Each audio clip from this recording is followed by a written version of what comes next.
अपने संघर्ष को अपना जुनून बना लो जब तक कि वो आपकी कहानी ना लिख दे। Welcome to subscribers of target 100 mathematics. हाँ जी, 9th क्लास, कल फाइनल एग्जाम है मैथ्स का। डर लग रहा है? डरने की कोई बात नहीं है, क्योंकि आपने सारा साल बहुत मेहनत की है। ले आइए नोटबुक और पेन, थोड़ी सी रिवीजन करने के लिए। सैंपल पेपर 2025, 80 मार्क्स का ये पेपर 3 आवर्स का है। ये लिखी है मार्किंग स्कीम। सबसे पहले हम सेक्शन ए के क्वेश्चंस करेंगे।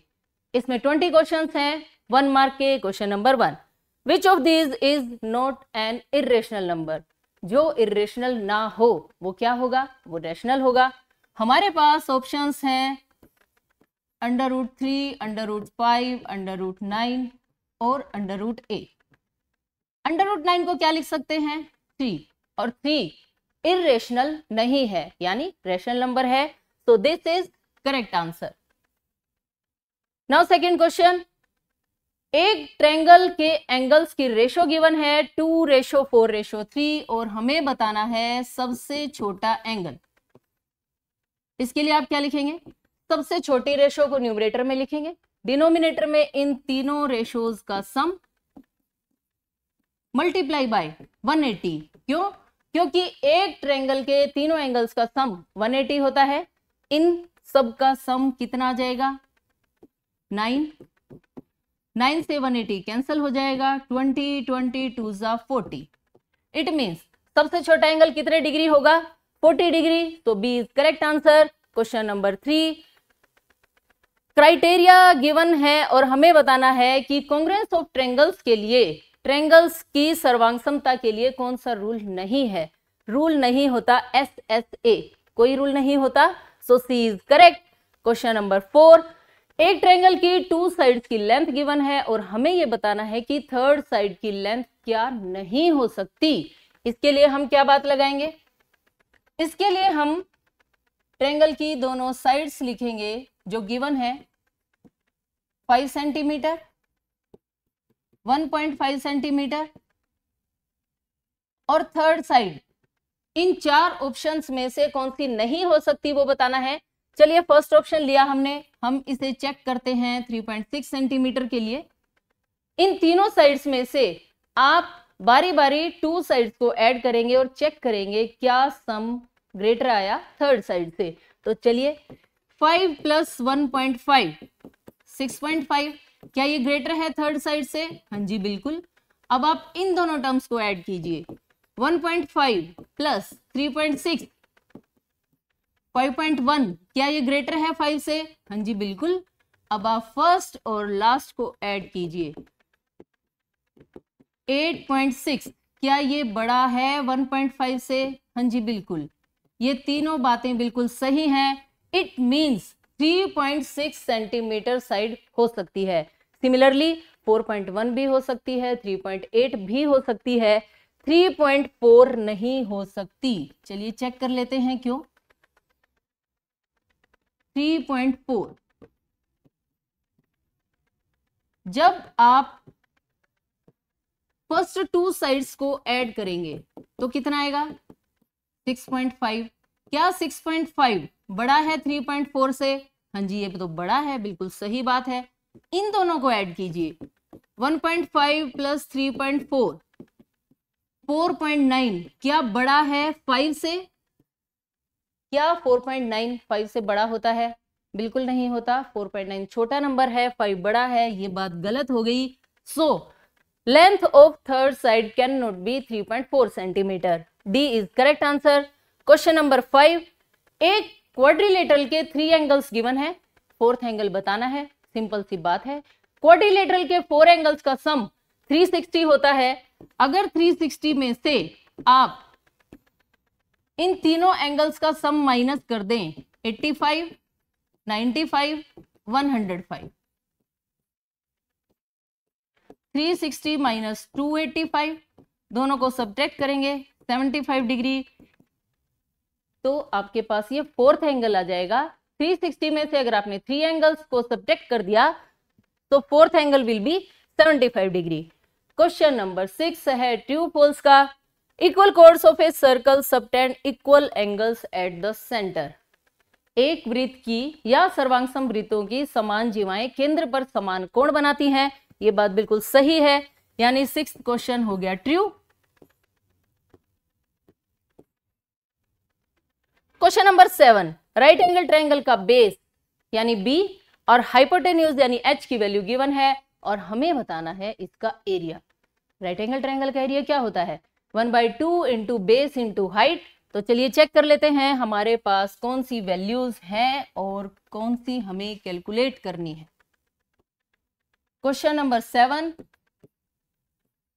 ये है राइट एंगल ट्रायंगल। बेस की वैल्यू गिवन है 8 सेंटीमीटर और एच की वैल्यू गिवन है 10 सेंटीमीटर।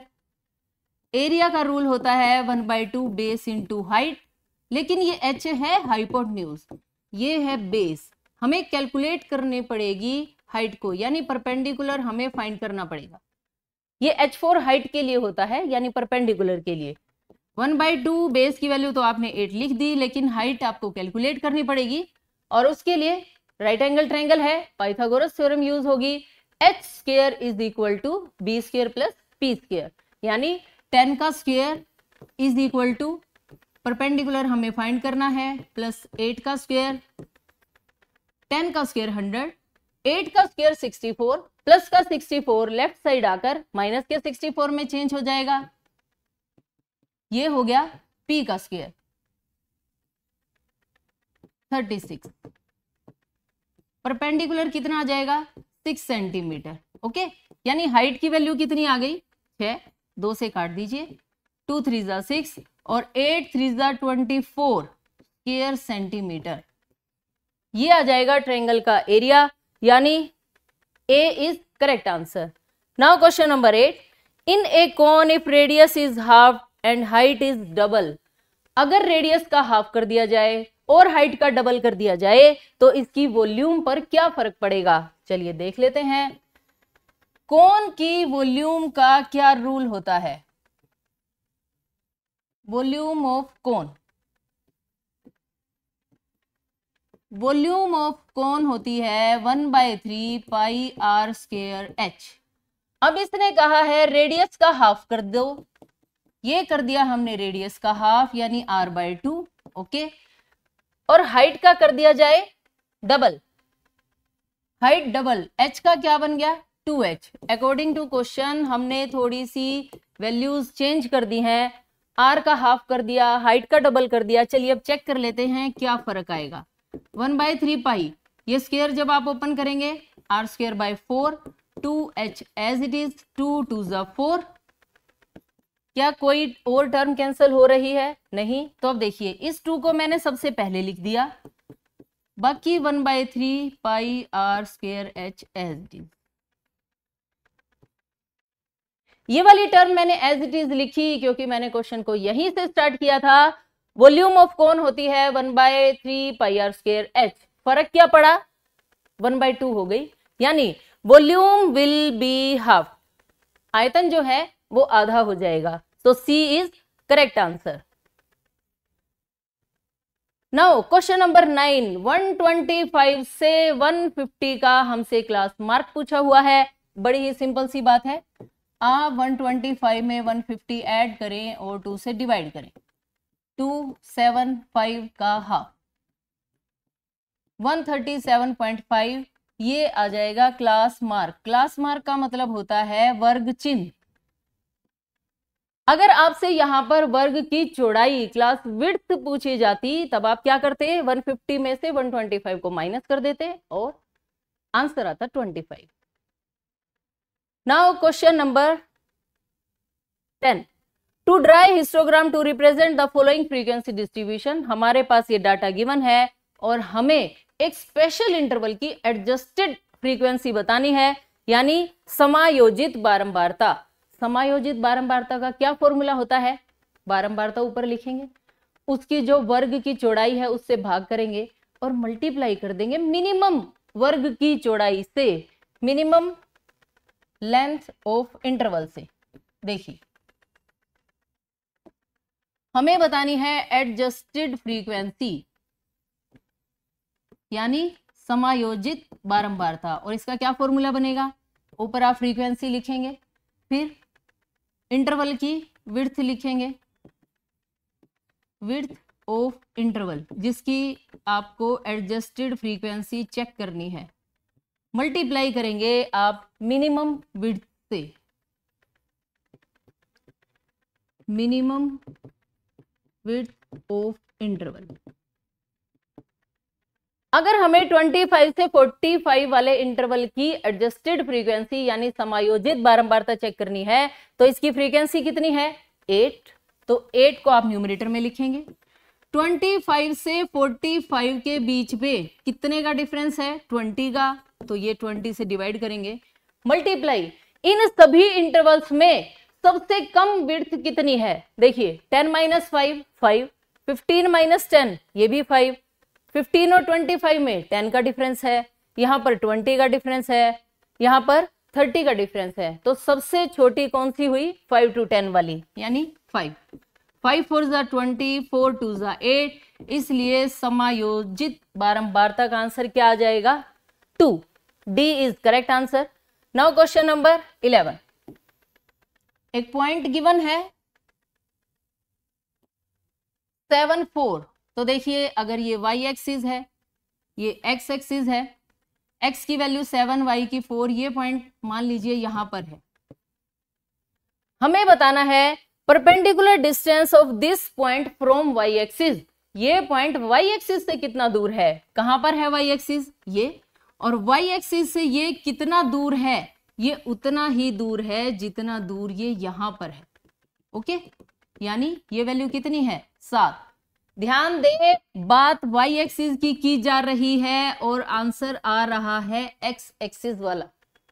ओके, परपेंडिकुलर डिस्टेंस इस पॉइंट का पूछा है y से, ये उतना ही होगा जितना ये x एक्सिस पर होगा, सो आंसर विल बी 7। अगर इसी क्वेश्चन में आपसे ये पूछ लिया जाता कि ये पॉइंट x एक्सिस से कितनी दूरी पर है, तो ये वाली दूरी उतनी ही है जितनी ये दूरी है, और ये वैल्यू कितनी है यहां पर 4, तब आंसर क्या आ जाता 4। फिलहाल D is correct answer. Now question number 12, एक पोलिनोमियल गिवन है 2 - x² + x³, इसकी हमें बतानी है डिग्री, क्या होगी इसकी डिग्री, हाईएस्ट पावर जो होती है उसे उस पोलिनोमियल की डिग्री कहा जाता है, तो degree will be 3। B is correct answer. Question number 13, find the value of polynomial at, इस पोलिनोमियल की हमें x = -1 पर वैल्यू बतानी है। ये बात भी बिल्कुल सही, हम कैलकुलेट करेंगे, ध्यान से आपको x की वैल्यू पुट करनी है। ये है पोलिनोमियल, इसे आप शो कीजिए p ऑफ x से, और अब हमें x के प्लेस पर पुट करना है -1, यही उसे वैल्यू चाहिए, तो देखिए 5x आ गया -1, -4 एज इट इज, आपको सिर्फ x के प्लेस पर -1 पुट करना है, यहाँ x का स्क्वायर है तो -1 का स्क्वायर हो जाएगा, +3 एज इट इज, इसकी वैल्यू -5, -1 का स्क्वायर +1 होगा, और 1 जब 4 से मल्टीप्लाई होगा तो -4 + 3, ये आ गया -9 + 3 यानी -6, answer will be -6। A is correct answer. Now question number 14, total surface area cone का जिसकी रेडियस है r/2 और स्लांट हाइट है 2l।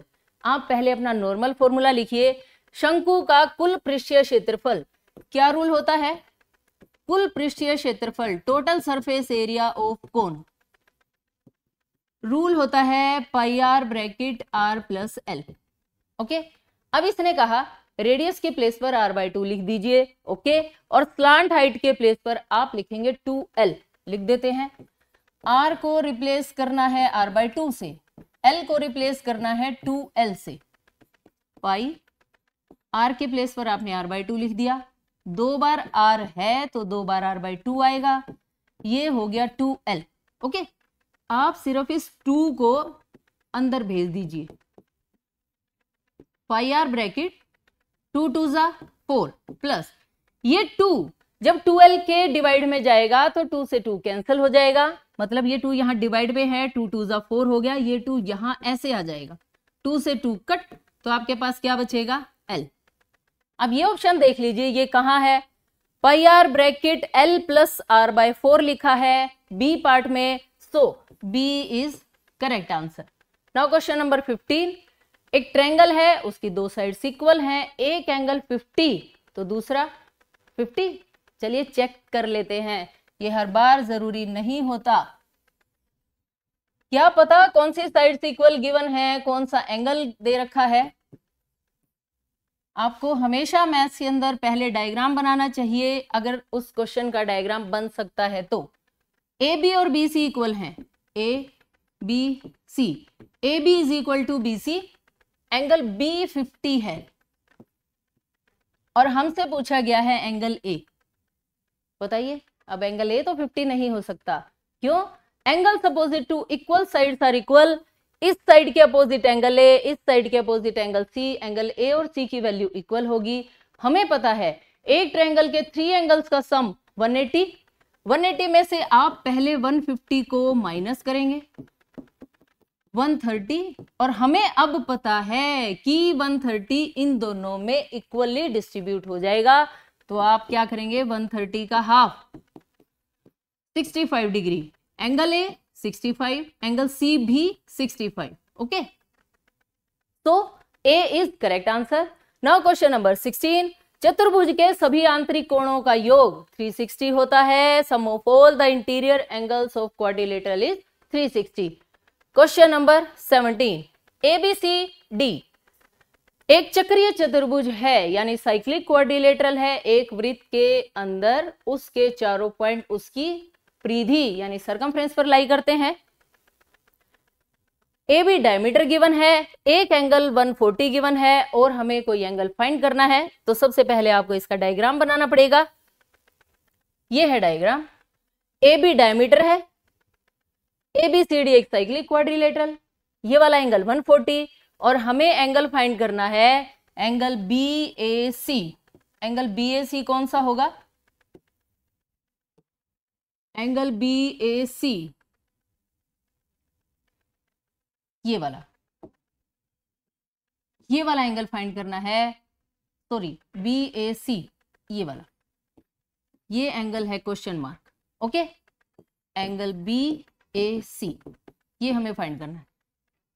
कैसे फाइंड करेंगे, बड़ी ही सिंपल सी बात है, हमें पता है कि angle in a semi circle 90 degree होता है, राइट एंगल होता है। अगर ये डायमीटर है तो ये वाला एंगल सेमी सर्कल में हुआ तो ये एंगल कितना हो गया 90 डिग्री।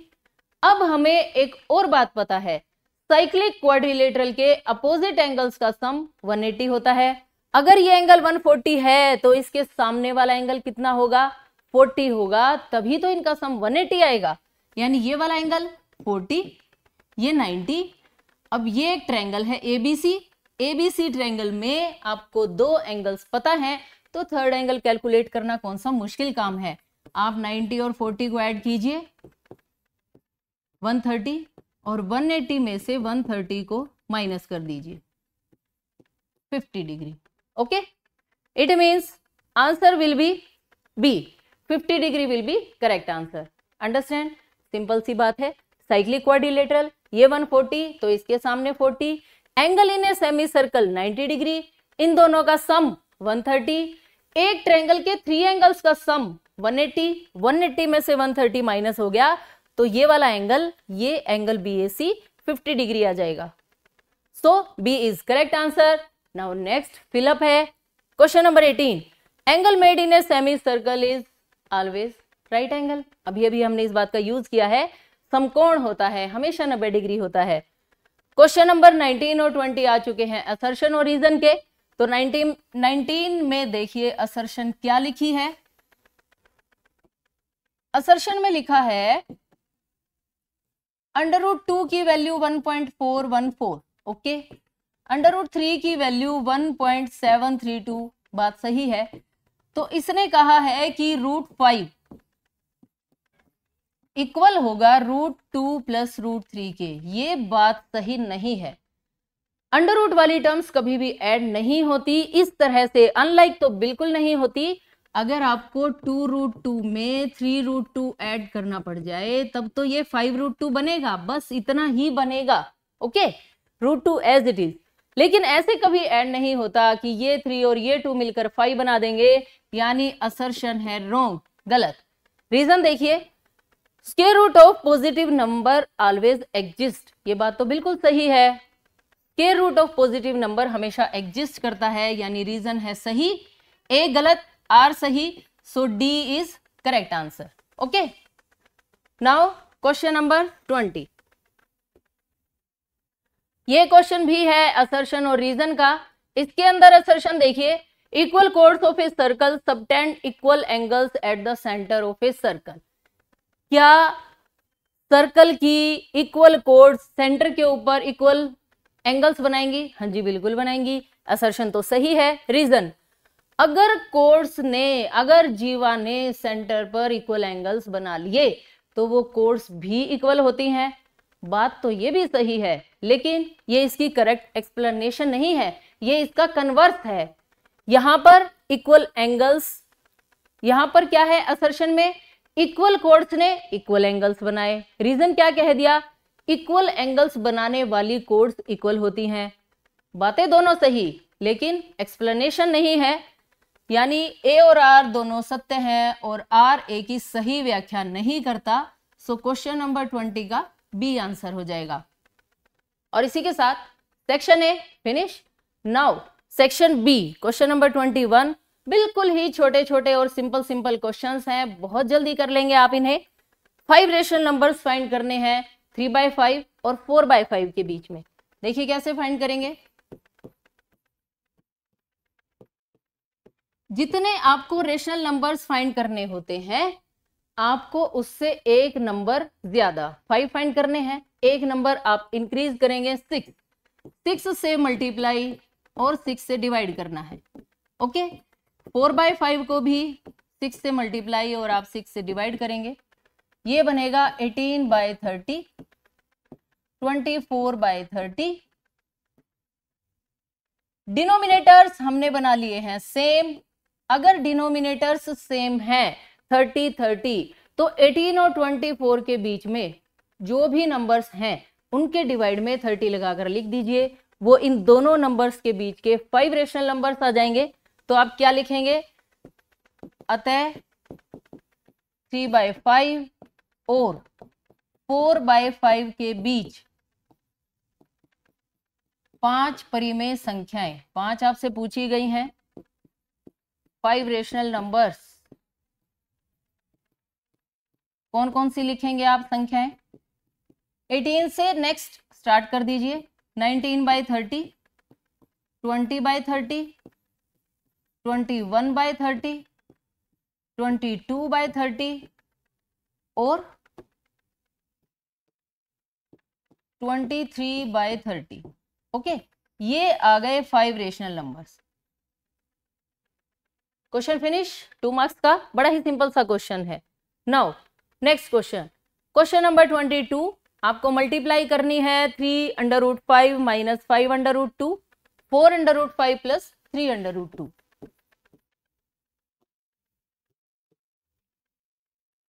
ये मल्टीप्लाई बिल्कुल इजी है अगर आप लाइक टर्म्स का कंसेप्ट अच्छी तरह से समझ चुके हैं तो। ये फुल ब्रैकेट और ये भी फुल ब्रैकेट आप आराम से मल्टीप्लाई करें। 3√5 माइनस 5√2, 4√5 आपने लिख दिया। फिर आप क्या करेंगे, पहले आपने ये पूरी ब्रैकेट इस नंबर को दे दी, अब ये पूरी ब्रैकेट 3√2 को मिल जाएगी, तो आप ये फुल ब्रैकेट ऐसे की ऐसे लिखेंगे 5√2 और ये मिल गई है 3√2 को। और अब आप आराम से मल्टीप्लाई करेंगे, ध्यान से मल्टीप्लाई करेंगे। 4√5 को इससे मल्टीप्लाई करना है, 4 3 12, √5 की √5 से मल्टीप्लाई 5। ओके, 5 4 20, 5 2 10, ऐसे। √2 √5 से मल्टीप्लाई होकर √10 तो लिख सकते हैं, लेकिन √2 प्लस √5 √7 नहीं लिखा जा सकता।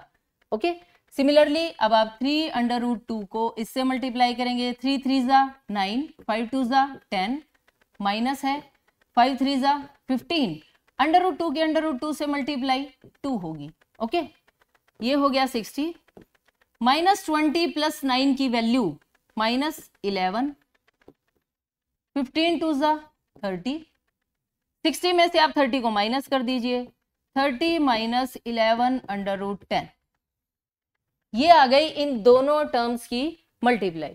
अंडरस्टैंड? बस सिंपल सा इतना सा ही क्वेश्चन है ये।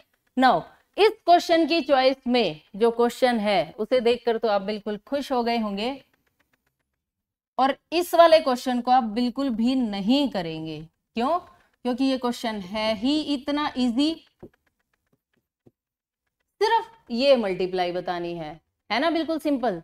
7 8 जा 56, इन दोनों टर्म्स की पावर सेम है तो हमने इनकी पावर्स को ऐसे कॉमन लिख दिया, और 7 8 जा 56 की power 1/3, question finish.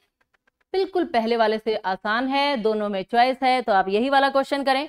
Question number 23 में रेशनलाइजेशन करना है, यानी परिमेयकरण, जो बिल्कुल आसान होता है।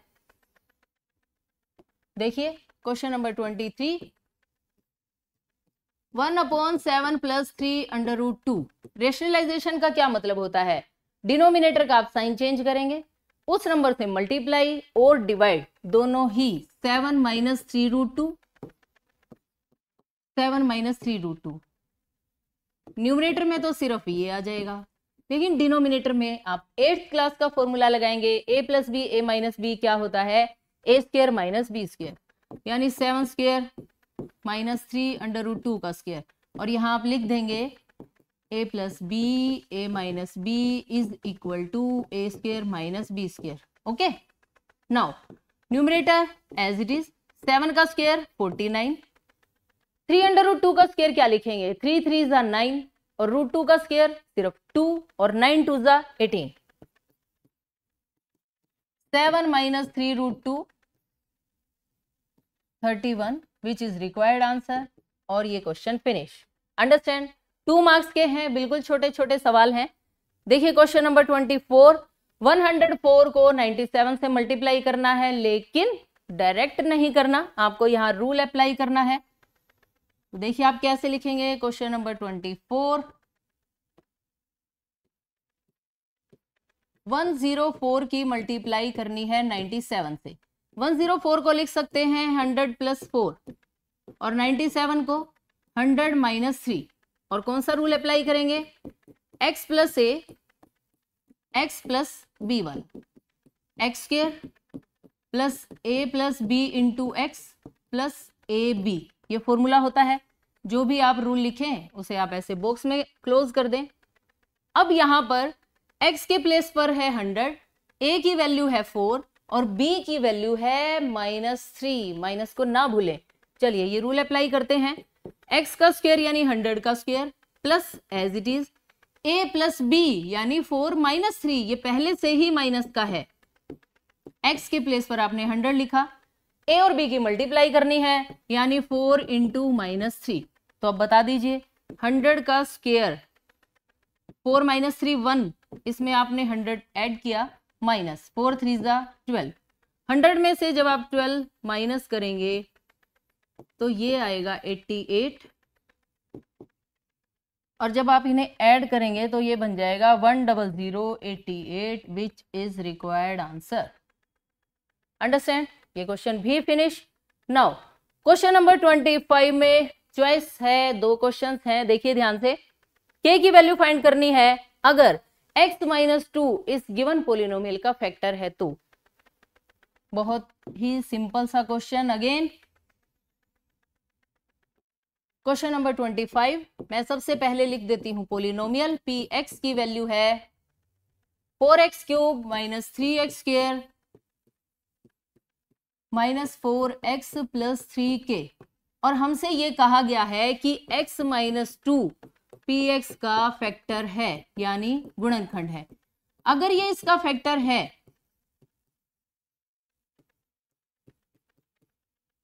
फैक्टर है तो मैंने इसे 0 के इक्वल रखा, यहां से हम x की वैल्यू लेकर आए 2 और ये वैल्यू अब हम पुट करेंगे px में, p2। चलिए 4 2 का क्यूब -3 2 का स्क्वायर -4 इंटू 2 प्लस 3k। अगर x माइनस 2 इसका फैक्टर है तो x के प्लेस पर 2 रखने से ये पूरा पोलिनोमियल 0 के इक्वल हो जाना चाहिए। This is equal to 0।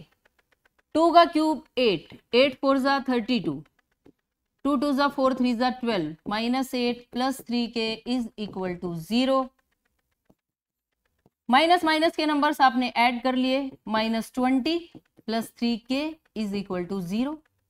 जब आप 32 में से 20 को माइनस करेंगे 12 आएगा और प्लस का 12 राइट साइड जाकर माइनस के 12 में चेंज हो जाएगा। हमें फाइंड करना है के, तो 3 क्या हो गया एक्स्ट्रा, मल्टीप्लाई वाले नंबर्स दूसरी साइड जाकर डिवाइड में और 3 4 जा 12। ओके, के की वैल्यू क्या आ जाएगी, के की वैल्यू आ जाएगी -4। चलें आगे, इसकी चॉइस में जो क्वेश्चन है वो देख लेते हैं। गुणनखंड प्रमेय का प्रयोग करके फैक्टर थ्योरम आपको यूज करनी है। हमें फाइंड करना है क्या x माइनस 3 इस पोलिनोमियल का फैक्टर होगा या नहीं। तो सिंपल सी बात है, x माइनस 3 को आप 0 के इक्वल रखें, x की वैल्यू 3 आ गई। इस 3 को पोलिनोमियल में जाकर पुट कर दें। अगर आंसर 0 आ जाए तो x माइनस 3 इसका फैक्टर है, और अगर ना आए तो x माइनस 3 इसका फैक्टर नहीं है। ओके,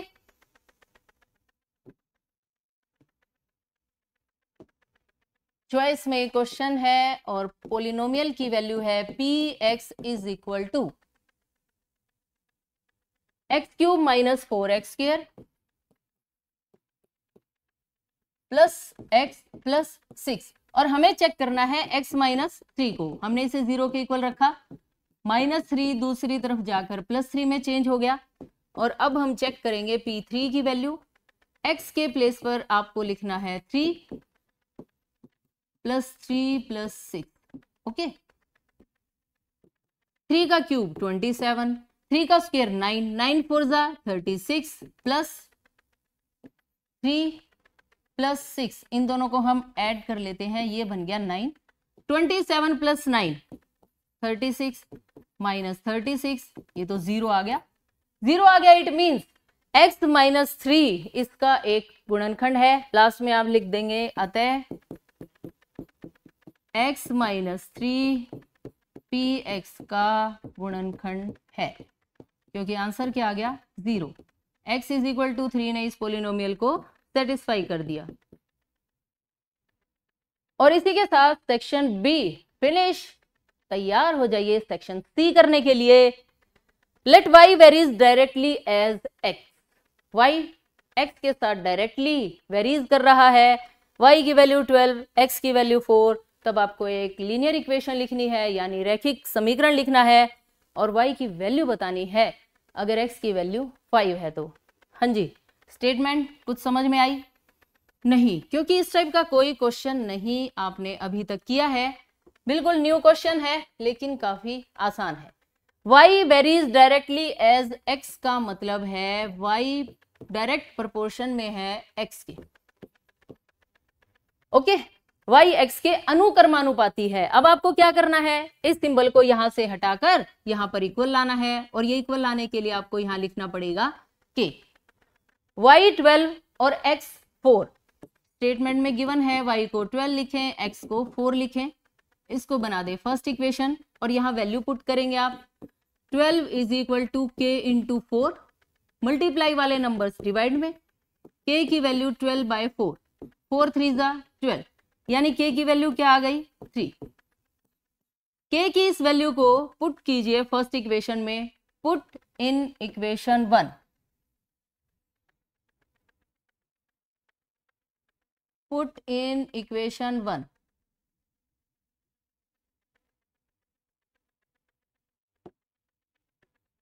समीकरण 1 में रखने पर k के प्लेस पर आपको पुट करना है 3, यानी y is equal to 3x। ये तो आ गया वो समीकरण यानी इक्वेशन आ गई जो उसने लीनियर इक्वेशन पूछी थी। सेकंड, x अगर 5 है तो y की क्या वैल्यू होगी, तो आप क्या करें, यहां पर x के प्लेस पर 5 रख दें।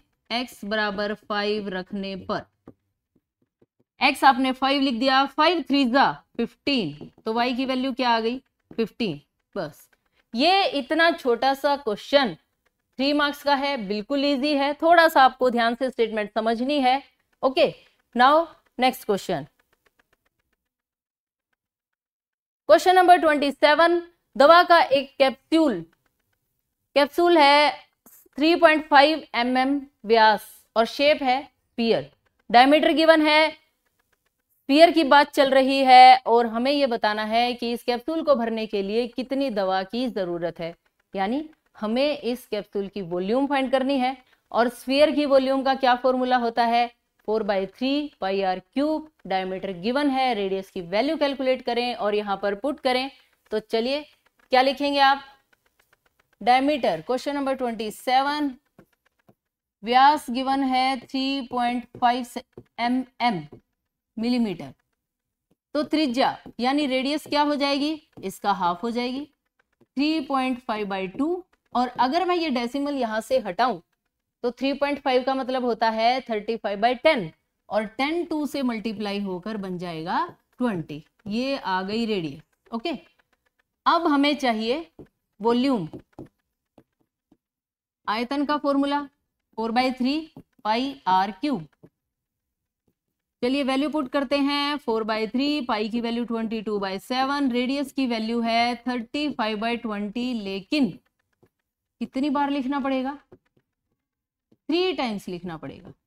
कोई बात नहीं, बहुत आसान है, 7 5 जा 35, 5 4 जा 20, 4 से 4 उड़ा दिया, 5 7 जा 35, 5 4 जा 20, अगेन 5 7 जा 35, 5 4 जा 20, 2 2 जा 4, 2 11 जा 22।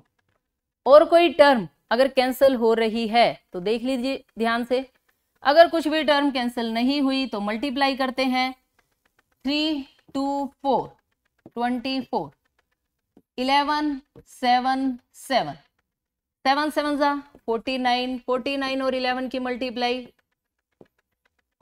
539। क्योंकि आपने ये वॉल्यूम कैलकुलेट की इसीलिए आप क्यूबिक मिलीमीटर साथ में यूनिट लगाएंगे।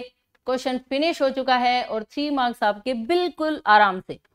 इस क्वेश्चन की चॉइस में एक बहुत अच्छा क्वेश्चन है, आप दोनों में से कोई भी क्वेश्चन कर सकते हैं, दोनों इजी हैं। चंद्रमा का व्यास पृथ्वी के व्यास का लगभग 1/4 है, हमें बताना है कि उनके पृष्ठीय क्षेत्रफलों का अनुपात क्या होगा। सिंपल सी बात है, आपको पहले डायमीटर मानना पड़ेगा, फिर आप रेडियस लिखेंगे, फिर आप उनके पृष्ठीय क्षेत्रफल के फॉर्मूलाज लिखेंगे। तो चलिए शुरू करते हैं डायमीटर ऑफ अर्थ से।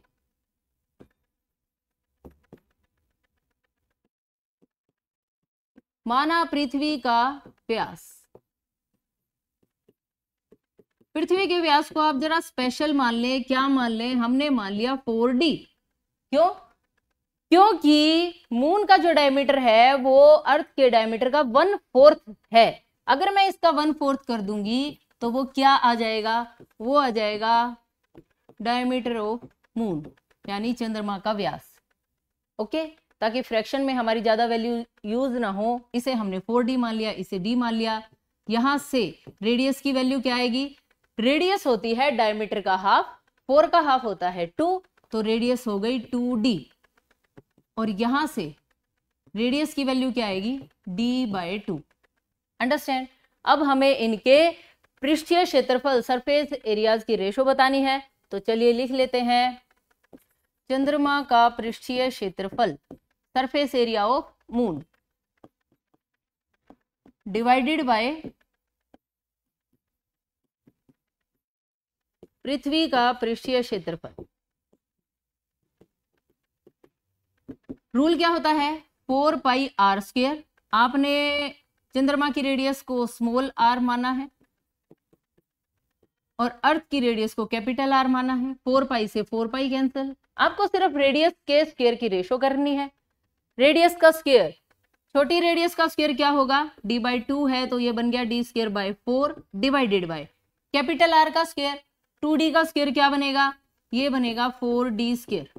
ओके, और जब भी डिवाइड के नीचे डिवाइड का साइन होता है तो रेसिप्रोकल हो जाता है।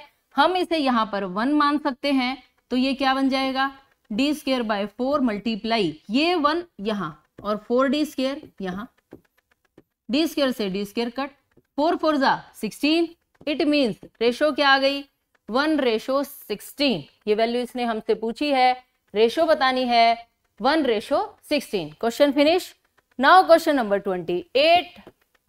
देखो कितना आसान क्वेश्चन है 28। 64m का क्यूब माइनस 343n का क्यूब। स्टेटमेंट देखते ही आपको पता लग जाना चाहिए कि a³ माइनस b³ का रूल लगेगा। और a³ माइनस b³ का क्या फॉर्मूला होता है, a minus b a² plus b² plus ab। Okay, अब मैं 64 को क्या लिख सकती हूँ, 4m full bracket whole cube, और इसे लिखा जा सकता है 7n full bracket whole cube. अब ये रूल आप यहाँ अप्लाई करेंगे क्योंकि आपने ये फॉर्मूला लिखा है, इसे बॉक्स में क्लोज कर दें। a के प्लेस पर 4m, b के प्लेस पर 7n, 4m minus 7n। Okay, अब आपको a का स्क्वायर लिखना है, यानी 4m का स्क्वायर प्लस 7n का स्क्वायर प्लस इन दोनों की मल्टीप्लाई 4m इंटू 7n, और ये ऐसे 4m माइनस 7n, इसका square 16m square 49n² minus plus 7 4 जा 28mn, और फैक्टर फिनिश। क्वेश्चन खत्म, 3 नंबर बिल्कुल आराम से। ओके, ये बहुत इजी क्वेश्चन है, लेकिन सिर्फ तभी जब आपको सारे फॉर्मूले अच्छी तरह से आते हो। नाउ क्वेश्चन नंबर 29 देखिए, ये क्वेश्चन हर साल आता है इस टाइप का, और बहुत इजी क्वेश्चन है। अगर आप इस क्वेश्चन को एग्जाम में नहीं करके आते हैं तो यूं समझिए कि आपने अपने 3 मार्क्स बिल्कुल फ्री में छोड़ दिए हैं, जो आपके बड़े आराम से आते। ये एक इक्वेशन गिवन है और हमें इसके 3 अलग अलग आंसर बताने हैं। बड़ी ही सिंपल सी बात है, आप एक बार x को 0 के इक्वल रखें। जब आपने x को 0 रखा तो ये टर्म फिनिश हो जाएगी। x बराबर 0, put x is equal to 0, तो बताइए क्या बचेगा, सिर्फ 3y is equal to 12। Multiply वाले नंबर्स डिवाइड में 3 4 जा 12, y की वैल्यू 4। यहां पर हम आंसर लिखना शुरू करते हैं। x 0 लिया तो y 4 आया। चलिए अब हम y को 0 ले लेते हैं। Put y is equal to 0। जब आपने y को 0 लिखा तो y वाली टर्म फिनिश हो जाएगी, सिर्फ x वाली बचेगी। 2x is equal to 12, x is equal to 12/2, 2 6 जा 12, x कितना आया 6। ध्यान दें, पहले x की वैल्यू लिखी जाती है, बाद में y की वैल्यू लिखी जाती है। अंडरस्टैंड।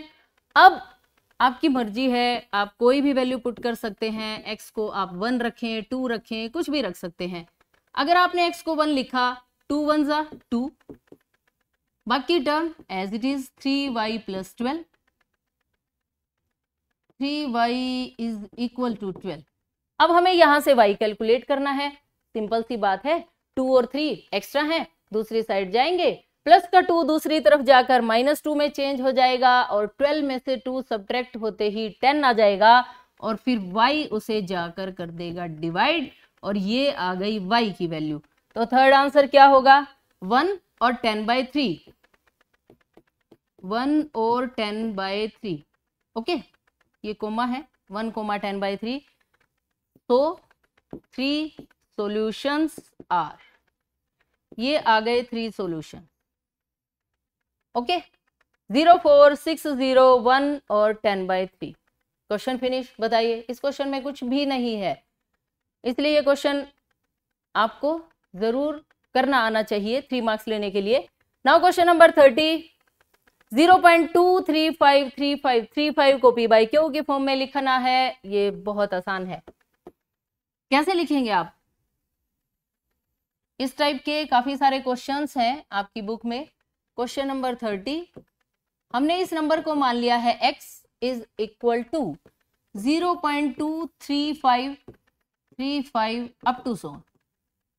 अब आप ध्यान से देखिए, यहां पर 35 रिपीट हो रहा है। कौन है जो नहीं रिपीट हो रहा? 2। तो आप पहले 2 को साइड में करें। उसके लिए क्या करना पड़ेगा? 10 से गुणा, मल्टीप्लाइंग बोथ साइड्स बाय 10, दोनों तरफ 10 से गुणा करने पर, क्योंकि सिर्फ एक डिजिट है जो रिपीट नहीं हो रहा, तो इसलिए आप सिर्फ 10 से मल्टीप्लाई करेंगे। 10x इज इक्वल टू 10 से मल्टीप्लाई करने से क्या होगा? ये जो डेसिमल यहां पर है ये एक स्टेप आगे चला जाएगा, 2.35 35 अप टू सो ऑन। और अब जितने डिजिट्स रिपीट हो रहे हैं उतनी जीरो, 35 35 35 यानी 00 से बनता है 100। तो अब आप क्या लिखेंगे?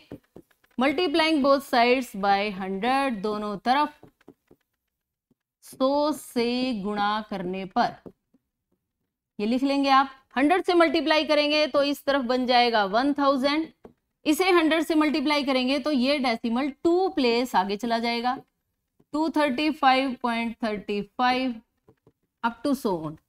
इसे बना दीजिए फर्स्ट इक्वेशन, ये है सेकंड इक्वेशन। और जैसे ही आप इक्वेशन 2 माइनस इक्वेशन 1 लिखेंगे आंसर तुरंत आ जाएगा।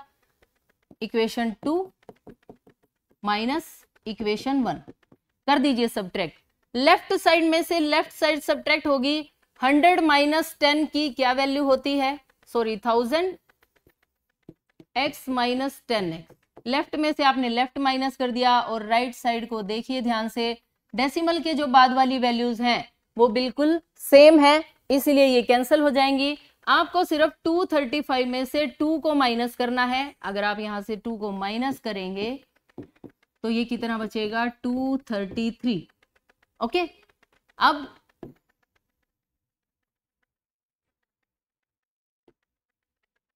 Hundred minus 10,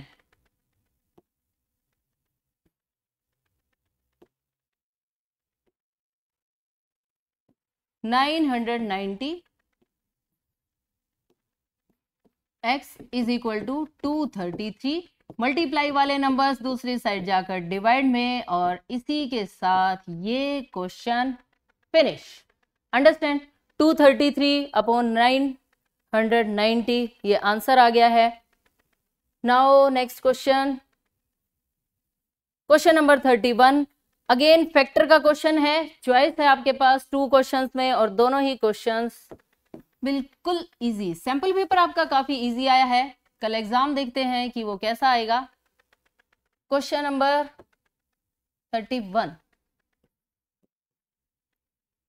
8x cube plus 27y cube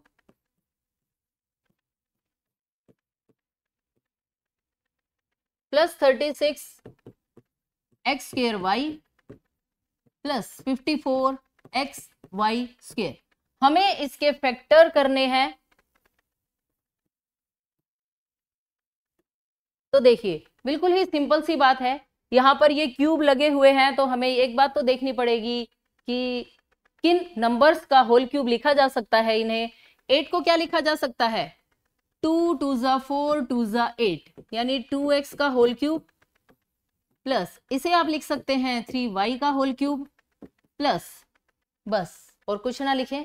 और मेरी बात ध्यान से सुने, ये a क्यूब है, ये प्लस b क्यूब है, यहां से आप लिख लाएं 2x, यहां से आप लिख लाएं 3y। और एक बार जरा स्टेटमेंट देख लें, सारी स्टेटमेंट में प्लस है, इट मीन्स ये किसका फॉर्मूला बनेगा? प्लस का। और आप इनका क्यूब ऐसे लिख दें। पावर 3 का मतलब होता है कि आपको ये ब्रैकेट 3 बार लिखनी है। 2x plus 3y, 2x plus 3y which is required answer. Question finish. लेकिन एक बात हम छोड़कर आए हैं। कौन सी बात छोड़कर आए हैं? ये वाली, इन 2 टर्म्स को हमने यहां पर छोड़ दिया। क्यों छोड़ दिया?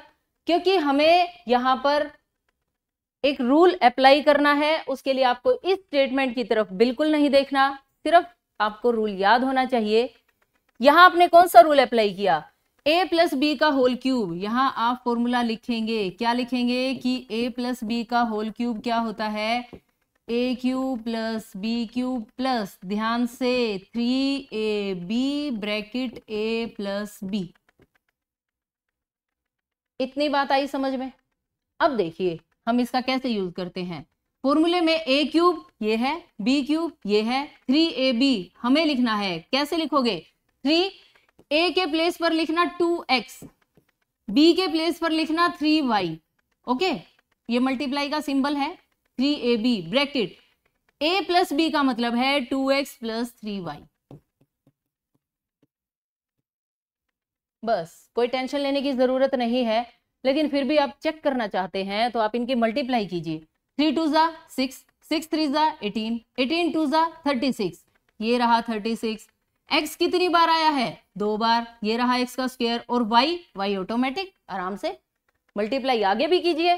3 2 जा 6, 6 3 जा 18, 18 3 जा 54। ये देखिए x कितनी बार है, 1 बार, लेकिन y कितनी बार है, 2 बार। ओके, तो इसलिए आपको ये दो टर्म्स आप बाद में लिख दें, कोई दिक्कत नहीं है, लेकिन अपना क्वेश्चन आपका बिल्कुल भी गलत नहीं होना चाहिए। इस क्वेश्चन को आप ऐसे करेंगे। नाउ इस क्वेश्चन की चॉइस में हमारे पास एक और क्वेश्चन है, वो भी बहुत अच्छा सवाल है। देखिए ध्यान से, फैक्टर का ही क्वेश्चन है।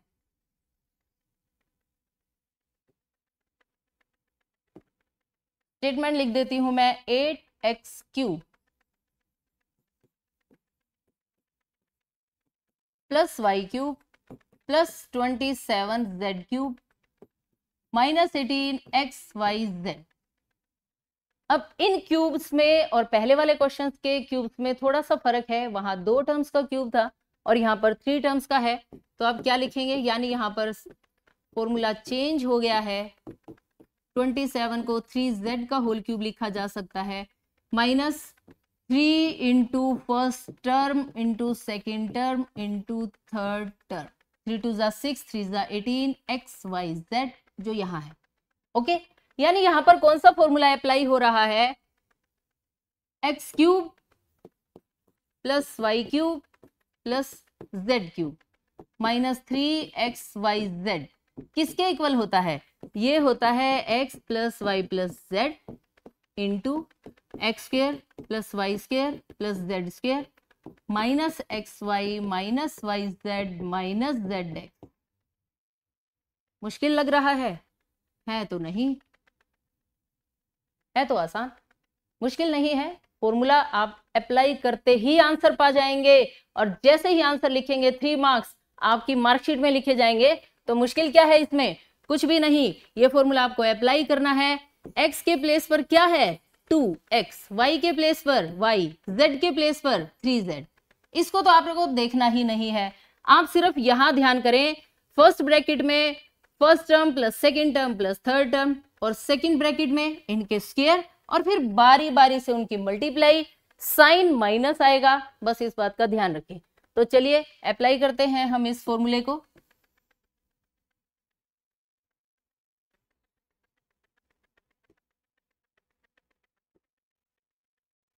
इस फॉर्मूले को जब आप अप्लाई करेंगे तो देखिए क्या बन जाएगा, x plus y plus z, यानी ये बनेगा 2x plus y plus 3z।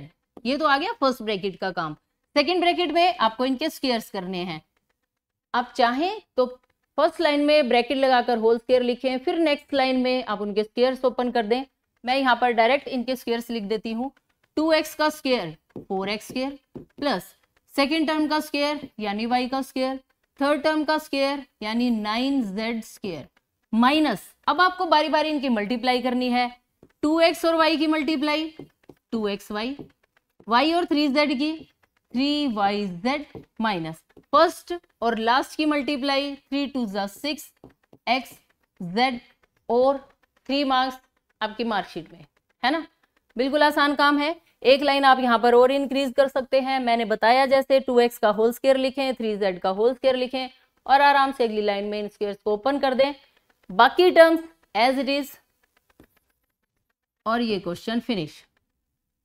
अब की बार ये सेक्शन भी फिनिश हो गया, अब हम स्टार्ट करेंगे सेक्शन डी। इसमें आएंगे 5 मार्क्स वाले क्वेश्चंस। तो देखिए क्वेश्चन नंबर 32, एक पॉइंट है सी ए और बी के बीच में है such that A C is equal to B C, और ठीक है सी को ए बी का मध्य बिंदु कहेंगे। हमें क्या प्रूव करना है कि किसी रेखाखंड का सिर्फ और सिर्फ एक ही मिड पॉइंट होता है। बड़ी सिंपल सी बात है, हम क्या करेंगे, हम ये मान लेंगे कि एक मिड पॉइंट और है, उस पर मिड पॉइंट वाली बात लगा देंगे, थोड़ी सी कैलकुलेशन करेंगे और फिर क्या होगा, स्टेटमेंट वाला मिड पॉइंट और हमारा मानना हुआ मिड पॉइंट दोनों कोइंसाइड हो जाएंगे, यानी समपाती हो जाएंगे। तो इट मीन्स सिर्फ एक ही मिड पॉइंट होता है। तो देखिए कैसे लिखेंगे आप इसे, 5 मार्क्स का क्वेश्चन है छोटा सा, तो आप इसे थोड़ा आराम से लिखें ताकि 5 मार्क्स आपको मिल जाए। सबसे पहले आपने ये डायग्राम बनाना है ए बी और इसका मिड पॉइंट लेना है सी, एक और मिड पॉइंट लेना है सी डैश। ओके, माना सी ए बी का मध्य बिंदु है, let C be the mid point of A B. अगर ये इसका मध्य बिंदु है तो क्या होना चाहिए, A C is equal to B C होना चाहिए। मैं और क्या लिख सकती हूं, मैं लिख सकती हूं कि ए सी जो है वो ए बी का डबल है। ये ए सी, इतना ए सी, अगर आप ए बी को ए सी का डबल लिख सकते हैं, ए बी को ए सी का डबल, ए बी को क्या लिखा जा सकता है, ए सी का डबल। ये कंप्लीट लाइन कब आएगी, जब इस ए सी का डबल कर दिया जाएगा। क्यों, क्योंकि सी मिड पॉइंट है, डबल होते ही कंप्लीट लाइन रेडी हो जाएगी। अब माना सी डैश ए बी का एक और मध्य बिंदु है, हमने एक और दूसरा मध्य बिंदु मान लिया, दूसरा मिड पॉइंट मान लिया, और अगर ये मिड पॉइंट है तो क्या होना चाहिए, होना ये चाहिए कि ए सी डैश को बी सी डैश के इक्वल होना चाहिए। दिस इंप्लाइज ए बी को अब की बार क्या लिखा जा सकता है, लाइन तो वही है, मिड पॉइंट चेंज हो गया, अब ए सी डैश का डबल कर दोगे तो कंप्लीट लाइन आ जाएगी, यानी डबल ए सी डैश। एक बात ये इसे आप फर्स्ट इक्वेशन बना दें, इसे सेकंड बना दें, फ्रॉम 1 and 2 को ध्यान से देखिए, दोनों की लेफ्ट साइड इक्वल है, तो क्या दोनों की राइट साइड इक्वल होनी चाहिए, बिल्कुल होनी चाहिए।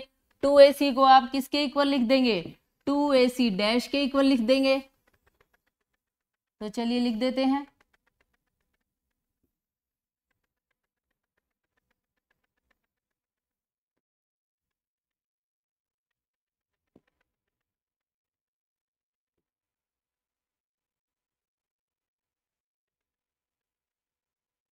इन दोनों को हम कर देते हैं इक्वेट। ये थी हमारी फर्स्ट इक्वेशन और ये है सेकंड, फ्रॉम 1 and 2। 2ac किसके इक्वल आ गया, 2ac डैश के, 2 से 2 cut, ac is equal to ac dash. इस बात का क्या मतलब है, ये ac डैश के इक्वल है, यानी c और c डैश कोइंसाइड करेंगे, संपाती हो जाएंगे। दिस इंप्लाइज c और c डैश संपाती हैं, अतः ए बी का एक और केवल एक ही मध्य बिंदु हो सकता है। ओके, एक और केवल एक ही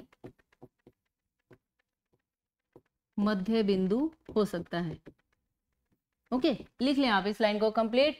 एक और केवल एक ही मध्य बिंदु हो सकता है, हमने दो मान लिए थे, दोनों एक ही जगह आ गए, इट मीन्स कोई दो मध्य बिंदु नहीं होते, सिर्फ एक ही मिड पॉइंट होता है। नाउ क्वेश्चन नंबर 33, बिल्कुल ही इजी है। डायग्राम गिवन है, इस डायग्राम को देखिए, ये आपको दिखाई दे रहा होगा ए बी सी, ए और बी की रेशो है 2:3। फाइंड करना है एंगल सी। एक एंगल गिवन है 90 डिग्री, ये वाला एंगल पी ओ वाई हमें 90 डिग्री गिवन है, ये है 90 डिग्री। फाइंड करना है सी को, तो चलिए फाइंड करते हैं।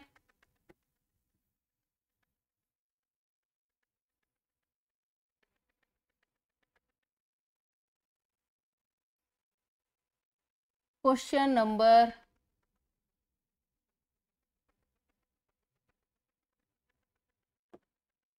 33। ए रेशो बी की वैल्यू है 2:3, तो आप इन्हें मान लीजिए let A is equal to 2x, B is equal to 3x। अब आप एक बात बताइए, इन दोनों एंगल्स का हमें पता है और ये 90, तो इन तीनों एंगल्स का सम कितना होना चाहिए? 180 होना चाहिए। क्यों? लीनियर पेयर की वजह से।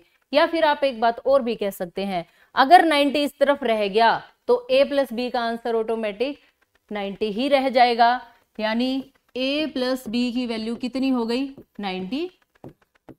2 + 3 होता है 5। मल्टीप्लाई वाले नंबर्स दूसरी साइड जाकर चेंज हो जाते हैं डिवाइड में, यानी 90/5। x की वैल्यू आ गई 18, तो a की वैल्यू कितनी बन जाएगी? 18 2 ज़ा 36। b की वैल्यू बन जाएगी 18 3 ज़ा 54। ये तो आ गए a और b, लेकिन उसने तो a और b पूछा ही नहीं। उसने क्या पूछा है? उसने पूछा है एंगल c। एंगल c को देखिए ध्यान से, ये b है, ये c है और ये एक स्ट्रेट लाइन है। क्या angle b plus angle c 180 नहीं होना चाहिए? बिल्कुल होना चाहिए। तो आप क्या लिखेंगे? b प्लस c is equal to 180 degree, रैखिक युग्म यानी लीनियर पेयर। रैखिक युग्म लिखेंगे आप यहाँ। c की वैल्यू फाइंड करनी है, b की पुट कर दीजिए। ये 54 है, प्लस का 54 दूसरी साइड जाकर माइनस के 54 में चेंज हो जाएगा। और c की वैल्यू आप कैसे कैलकुलेट करेंगे?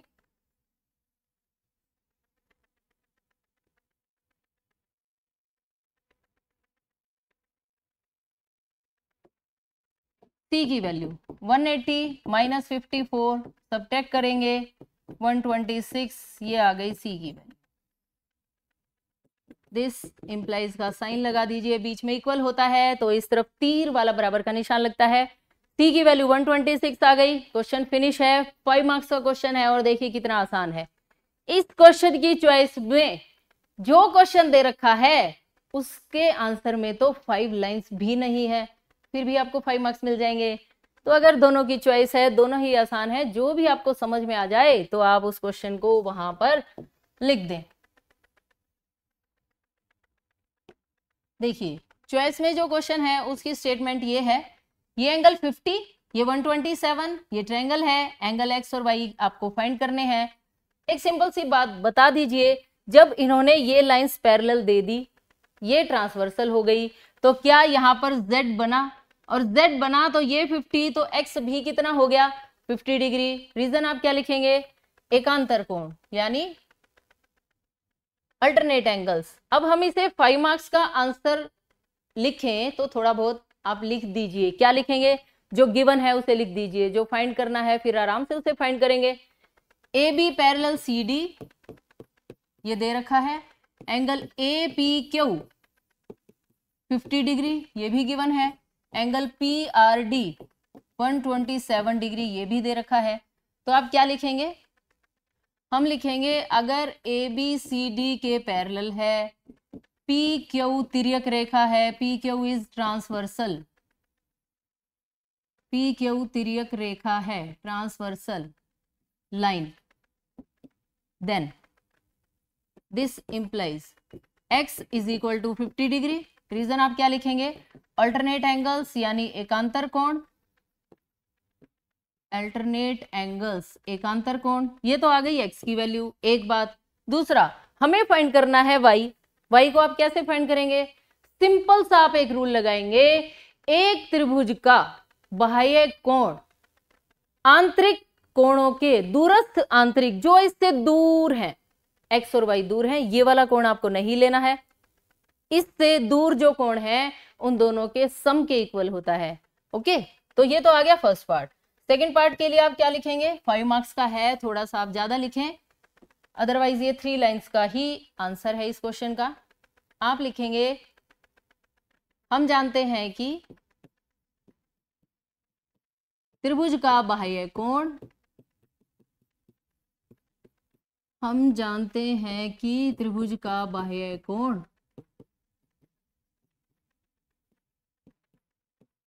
त्रिभुज का बाह्य कोण दूरस्थ आंतरिक कोणों के योग के बराबर होता है, योग के बराबर होता है।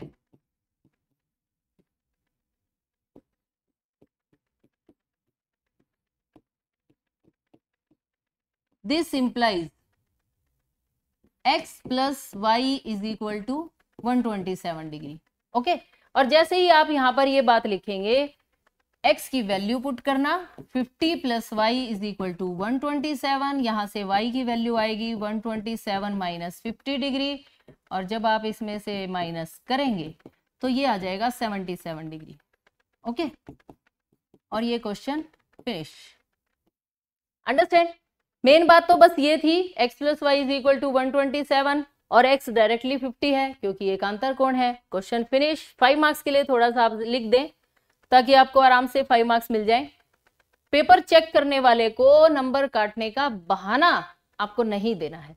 क्वेश्चन नंबर 34, हीरोन्स फॉर्मूला बच्चों का फेवरेट क्वेश्चन है, कोई भी बच्चा इस क्वेश्चन को नहीं छोड़ के आए। Sides of triangle are in the ratio 12, 17 और 25 की रेशो गिवन है और पेरीमीटर भी दे दिया, एरिया फाइंड करना है।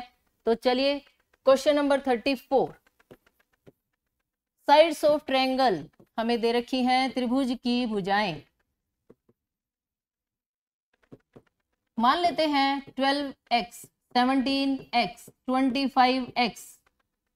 गिवन तो रेशो थी लेकिन x हमने अपनी तरफ से लिख दिया और ये साइड्स बन गई ट्रायंगल की। पेरीमीटर गिवन है, पेरीमीटर यानी परिमाप 540 सेंटीमीटर।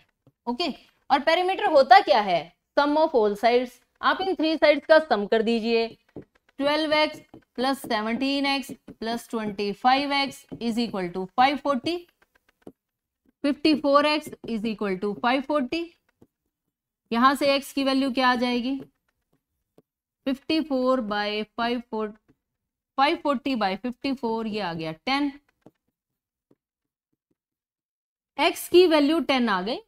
यहां से हम साइड फाइंड करेंगे, 12 इंटू 10, 17 इंटू 10 और 25 इंटू 10, सबकी 10 से मल्टीप्लाई करेंगे।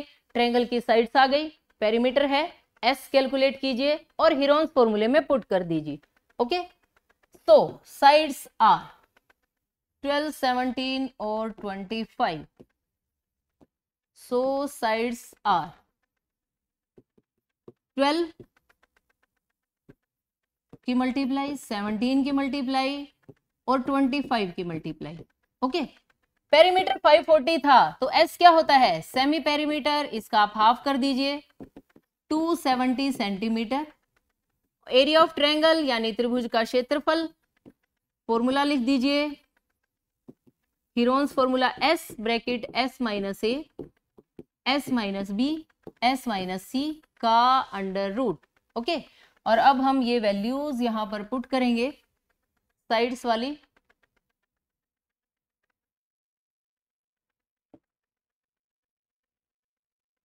चलिए अब हम वैल्यू पुट करते हैं।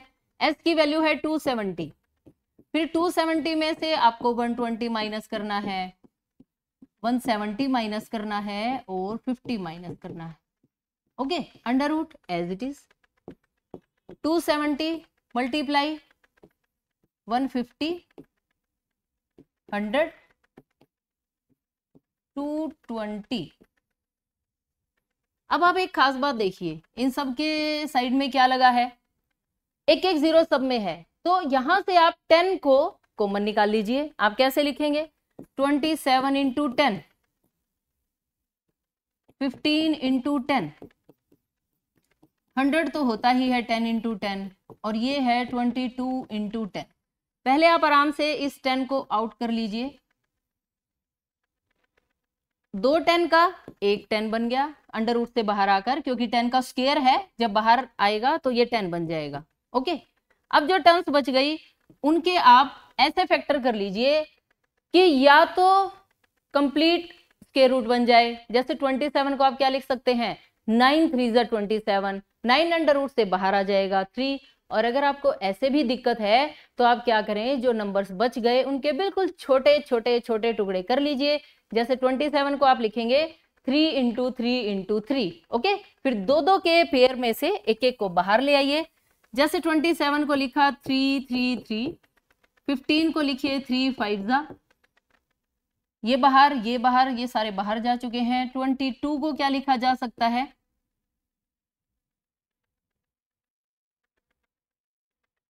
22 को लिखा जा सकता है 2 इंटू 11,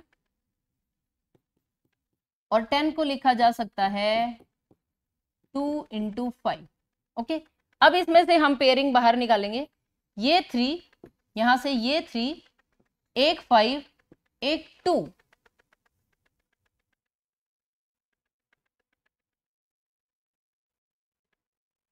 क्या कहीं कोई मिस्टेक हो गई है?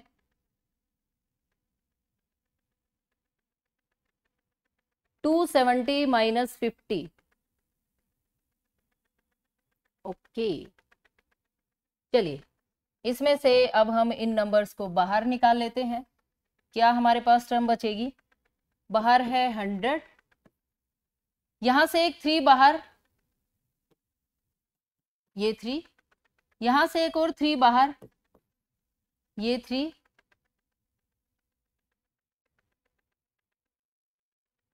यहां से एक 5 बाहर, ओके, एक 2 भी बाहर, ठीक है, और सिर्फ 11 बचेगा। इनकी जरा मल्टीप्लाई करते हैं।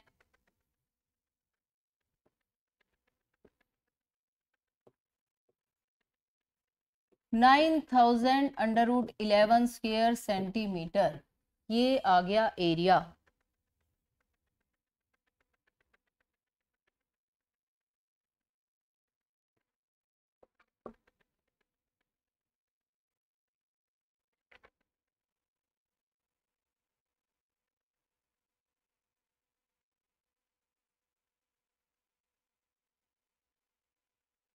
एक मिस्टेक है यहाँ पर, 270 माइनस ये 50 हमने गलत लिख दिया, यहाँ पर 250 आएगा, क्योंकि एक साइड हमारी 250 थी, इसलिए यहाँ पर सिर्फ 20 बचेगा, और 20 को लिखा जा सकता है 10 2 20।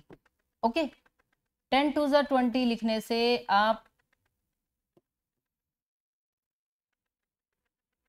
देखिए, ये हमने फैक्टर्स बनाए 27 के, फिर ये बन गए 15 के, और 2 इंटू 10, 2 एज इट इज।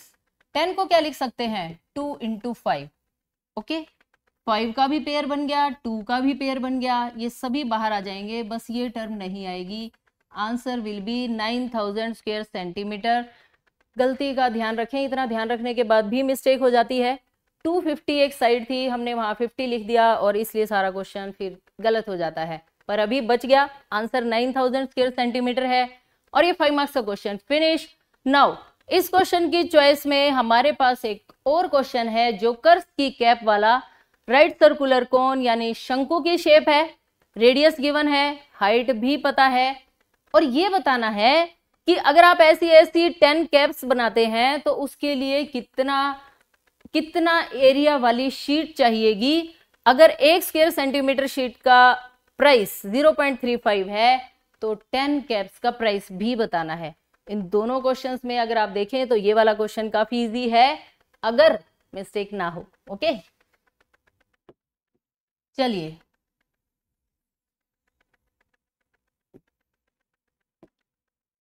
सबसे पहले हम एक कोन बनाते हैं। ये है जोकर्स कैप, इसकी रेडियस है 7 सेंटीमीटर और हाइट है 24। ओके, और हमें इसका एरिया फाइंड करना है। पहले हम एक कैप का एरिया फाइंड करेंगे, 10 से मल्टीप्लाई करके 10 कैप का एरिया जाएगा। आराम से आप फाइंड करें। सबसे पहले आप लिखेंगे शंकु की त्रिज्या यानी r है 7 सेंटीमीटर, हाइट है 24 सेंटीमीटर, l की वैल्यू आप अभी कैलकुलेट कर लें 90 डिग्री, ये सबसे बड़ी साइड होगी। 24 का स्क्वायर पाइथागोरस थ्योरम हमने यहाँ पर अप्लाई कर दी है। 576 प्लस 49, इन दोनों का सम 65 और 625 का स्क्वायर रूट 25, यानी L की वैल्यू आपके पास आ गई 25 सेंटीमीटर। ओके, ये है L यानी 25 सेंटीमीटर। अंडरस्टैंड? अब हम इसका एरिया फाइंड करेंगे। एरिया आप कौन सा फाइंड करेंगे? आप इसका एरिया फाइंड करेंगे CS से। सिर्फ आपको कैप बनानी है, यानी इसके लिए आपको वक्र पृष्ठीय क्षेत्रफल की ही जरूरत पड़ेगी सिर्फ। तो CS से वक्र पृष्ठीय क्षेत्रफल, कर्व्ड सरफेस एरिया, इसका क्या रूल होता है? इसका रूल होता है पाई आर एल। पाई की वैल्यू पुट कर दीजिए 22/7, रेडियस हमारे पास 7 है, L की वैल्यू 25 है, 7 7 कट, 550 स्क्वायर सेंटीमीटर। ये आ गया 1 कैप का एरिया। लेकिन हमें कितनी कैप्स चाहिए? 10। 10 टोपियों का क्षेत्रफल, area of 10 caps is equal to, हमने इसे मल्टीप्लाई कर दिया है 10 से, 5500 स्क्वायर सेंटीमीटर। ओके, एक आंसर तो आ गया। अब हमें इसका कॉस्ट भी निकालना है। 1 स्क्वायर सेंटीमीटर शीट का प्राइस है 0.35, तो इसका प्राइस कैसे कैलकुलेट करेंगे आप? 1 स्क्वायर सेंटीमीटर शीट का मूल्य 0.35 का मतलब है 35/100 रुपीज।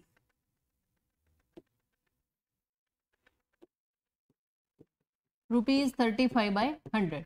और हमें 10 कैप्स का निकालना है, जिसका एरिया है 5500 स्क्वायर सेंटीमीटर। 35/100 मल्टीप्लाई 5500, दोनों जीरोस कैंसिल हो गई। और 55 और 35 की जब आप मल्टीप्लाई करेंगे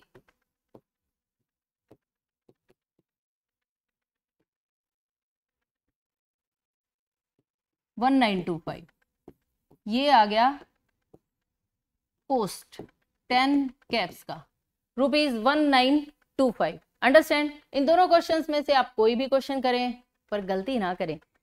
नाउ क्वेश्चन नंबर 35, ये डायग्राम गिवन है और ये सबसे, इस पेपर का सबसे आसान सवाल है।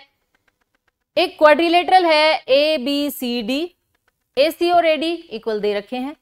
ये एंगल इस एंगल के इक्वल, ये भी दे रखा है। आंसर क्या लाना है? आंसर लाना है हमें इन दोनों ट्रायंगल्स को कॉन्ग्रुएंट प्रूव करना है। और दो ट्रायंगल्स को कॉन्ग्रुएंट प्रूव करने के लिए कितनी बातों की जरूरत होती है? 3 बातों की। 3 में से 2 बातें तो इसने दे रखी हैं, तीसरी बात ढूंढ के लाइए। डायग्राम को ध्यान से देखिए, तब तक मैं इसमें लिखती हूं गिवन। गिवन में आप क्या लिखेंगे? ABCD या ACBD एक चतुर्भुज है, एक चतुर्भुज है। और क्या दे रखा है? AC AD के इक्वल है और एंगल CAB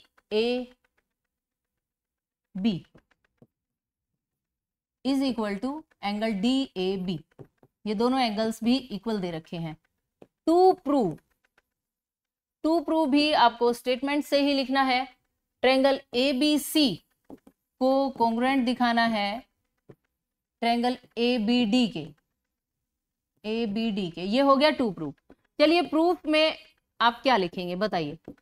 प्रूफ शुरू होगा, इस सिंबल को यहां से हटा दीजिए, त्रिभुज ABC और इसके प्लेस पर लगा दीजिए, और त्रिभुज ABD में जो बातें दे रखी हैं वो बातें आप लिख लीजिए। क्या? AC बराबर AD गिवन यानी दिया है, और यहां पर आप अपनी तरफ से एंगल 1 और एंगल 2 लिख सकते हैं, यानी angle 1 is equal to angle 2, ये भी गिवन है। और वो तीसरी कमाल की बात जिसे लिखते ही आपको इस छोटे से आसान से क्वेश्चन में पूरे 5 नंबर मिल जाएंगे, वो है ए बी। ये ए बी साइड ऊपर वाली ट्रायंगल में भी है और नीचे वाली ट्रायंगल में भी है, यानी A B is equal to A B. और इसका रीजन आप क्या लिखेंगे? कॉमन, यानी उभयनिष्ठ। 3 बातें आ गई, side angle side. This implies triangle ABC congruent है ट्रायंगल एबीडी के, एस से एस समरूपता नियम से, सिमिलरिटी क्राइटेरिया से।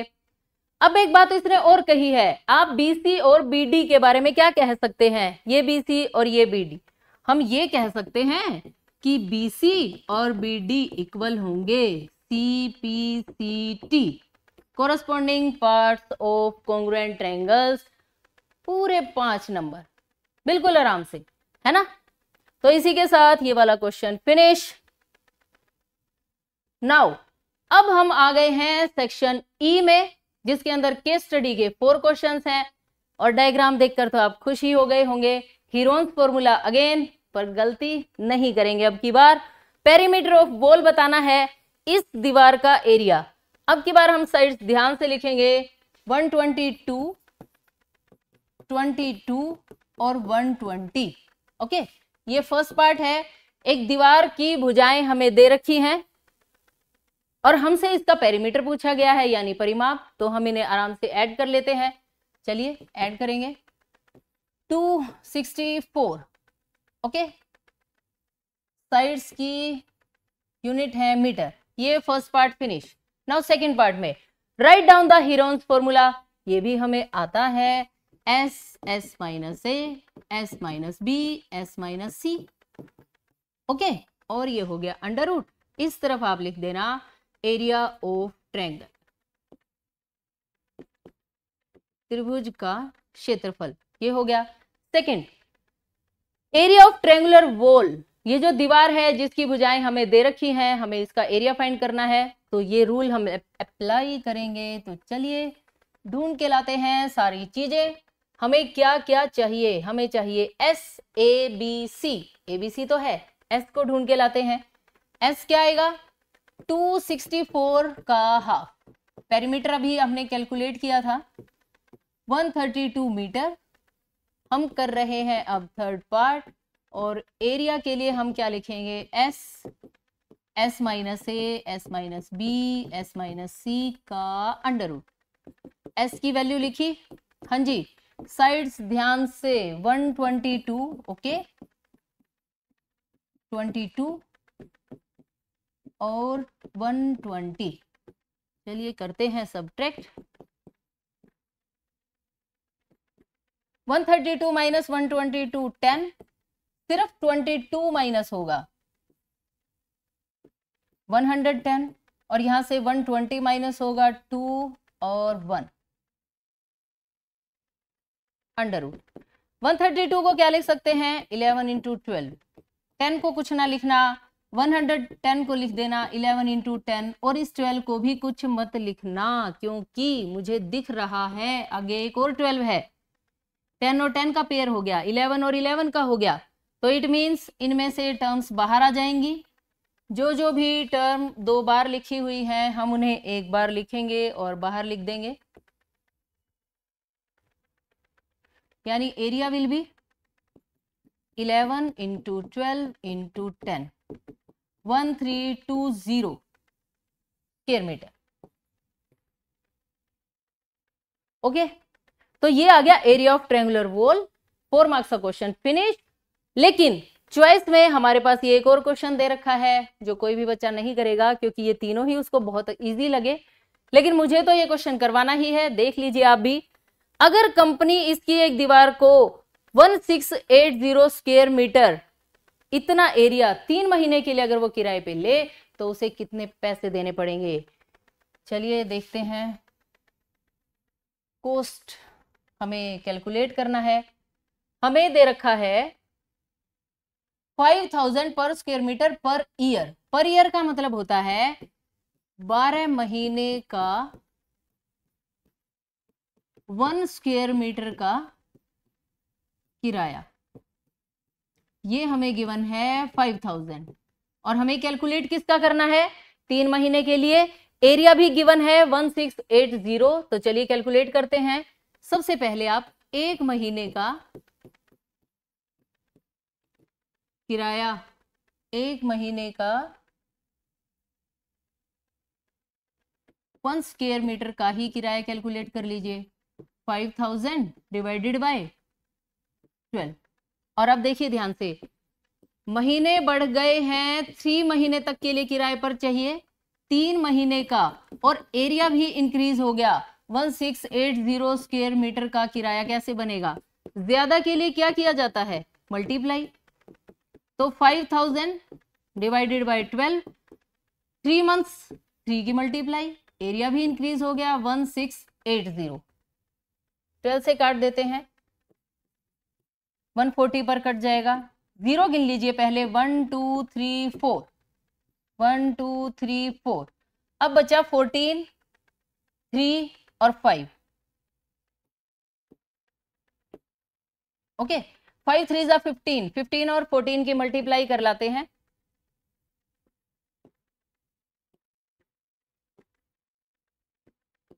$210, 210 गिनिए।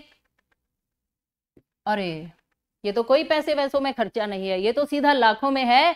3 महीने का जो उसे का किराया देना पड़ेगा, वो किराया आएगा 21 लाख रुपए, 21 lakhs। बहुत ज्यादा है, हमारे पास तो है नहीं, इसलिए हमें टेंशन की कोई जरूरत नहीं। चलिए नेक्स्ट क्वेश्चन। इस क्वेश्चन के बाद अब हमारे पास 2 क्वेश्चन बच गए हैं 4 मार्क्स के केस स्टडी वाले। क्वेश्चन नंबर 37, और ये तो बड़ा ही आसान क्वेश्चन है। देखिए कैसे, 4 फ्रेंड्स हैं, राहुल, नीतू, अंकित और हर्ष। वो एक गेम खेल रहे हैं। उन्होंने एक कोऑर्डिनेट प्लेन बनाया और 4 पॉइंट्स हैं जहां पर वो बैठ गए हैं। इन पॉइंट्स को देखिए, चलिए इन पॉइंट्स को बना ही लेते हैं। अगर ये एक्स एक्सिस है, ये है एक्स एक्सिस और ये है वाई एक्सिस।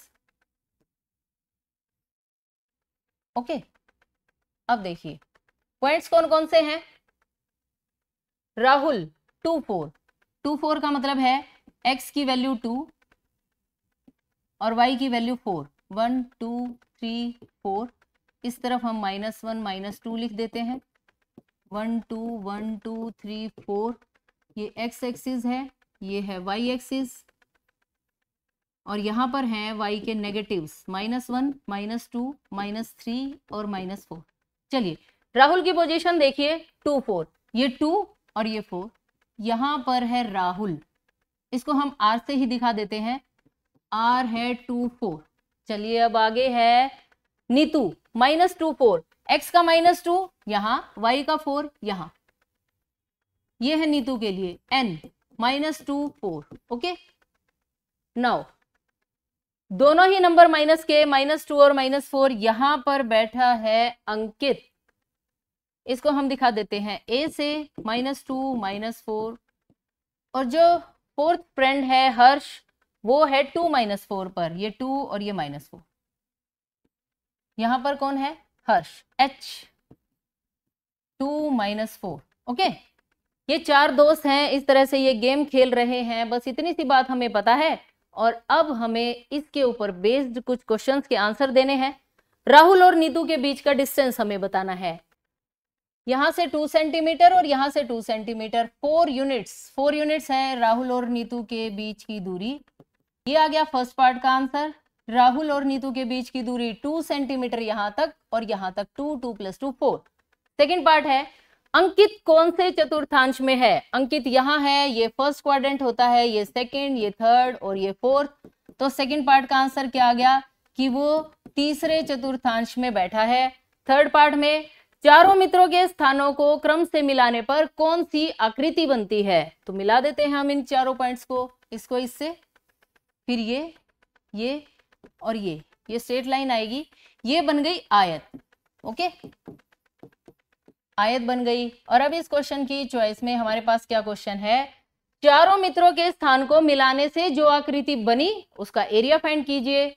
आकृति क्या बनी है, आयत, और आयत का क्षेत्रफल क्या होता है, लंबाई गुणा चौड़ाई, L इंटू बी।